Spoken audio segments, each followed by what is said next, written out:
ओम श्री गणेशाय नमः। हिंदू धर्म में हर महीने के शुक्ल पक्ष की चतुर्थी तिथि को गणेश चतुर्थी का व्रत रखा जाता है। हर मास में पड़ने वाली चतुर्थी का अपना अलग महत्व होता है। ऐसे ही भाद्रपद मास के शुक्ल पक्ष की चतुर्थी को भी व्रत पड़ता है। इसे संकष्टी गणेश चतुर्थी व्रत के नाम से जाना जाता है। इस दिन भगवान गणेश की विधिवत पूजा करने के साथ व्रत रखने का विधान है। इस दिन पूजा करने के साथ व्रत रखने से जीवन के हर एक दुख दूर हो जाते हैं और सुख समृद्धि की प्राप्ति होती है। इस व्रत की कथा सुनने या पढ़ने से लोगों के मन को शांति मिलती है और जीवन में आने वाले कष्ट दूर होते हैं। गणेश चतुर्थी को लेकर कई पौराणिक कथाएं प्रचलित हैं, जिसके अनुसार एक बार भगवान शिव और माता पार्वती नर्मदा नदी के तट पर बैठे थे। तभी देवी पार्वती ने भोलेनाथ से समय व्यतीत करने के लिए चौपड़ खेलने को कहा। माँ पार्वती के आग्रह पर भगवान शिव चौपड़ खेलने के लिए तैयार हो गए, परंतु इस खेल में हार जीत का फैसला कौन करेगा, यह प्रश्न माता पार्वती के समक्ष उठा।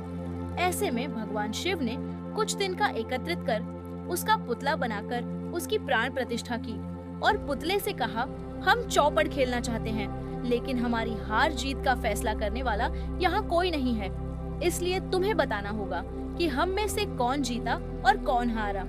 यह कहने के बाद खेल शुरू हो गया और संयोगवश तीनों बार माता पार्वती जीत गई। खेल खत्म होने पर भगवान शिव ने बालक से हार जीत का फैसला करने के लिए कहा। बालक ने भगवान शिव को विजयी बताया।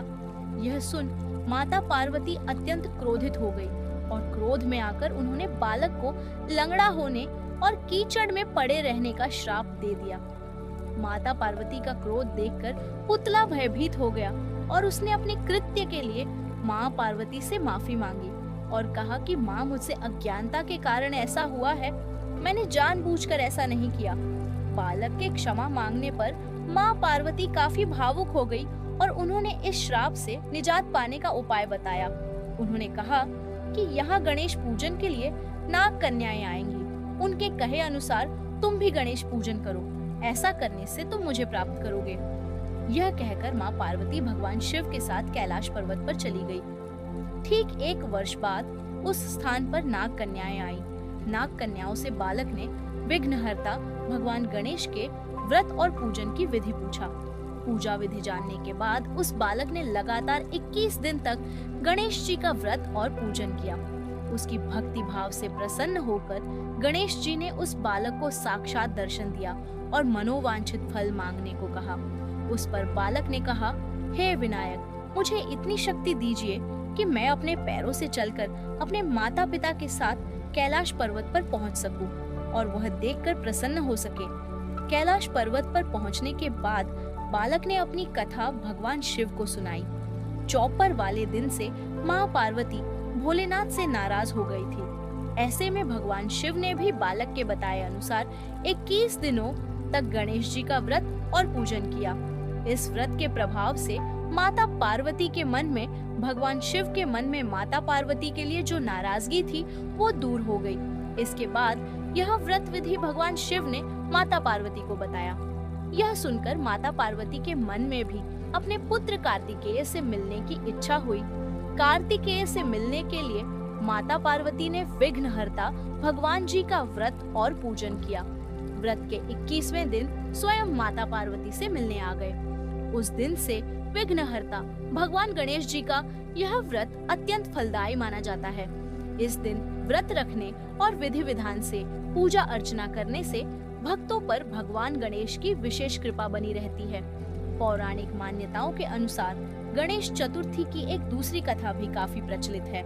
इस कथा के अनुसार एक बार सभी देवी देवता संकट में घिर गए थे और इसके निवारण के लिए वह भगवान शिव के पास पहुँचे। उस समय भगवान शिव और माता पार्वती अपने दोनों पुत्र कार्तिकेय और गणेश जी के साथ बैठे हुए थे।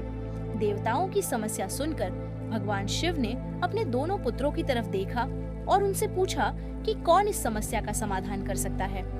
यह सुनने के बाद गणेश जी और कार्तिकेय ने एक स्वर में खुद को इसके योग्य बताया।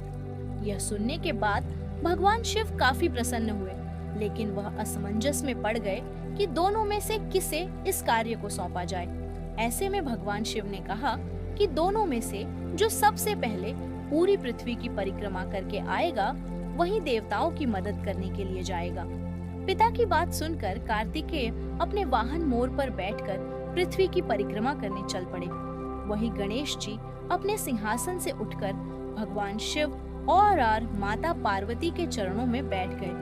भगवान शिव यह देख काफी प्रसन्न हुए। उन्होंने गणेश जी से परिक्रमा न करने का कारण पूछा। गणेश जी ने भोलेनाथ को इस सवाल का जवाब देते हुए कहा कि माता पिता के चरणों में ही समस्त लोक है। उनके इस जवाब को सुन भगवान शिव अत्यंत प्रसन्न हुए और गणेश जी को देवताओं की मदद करने का आदेश दिया।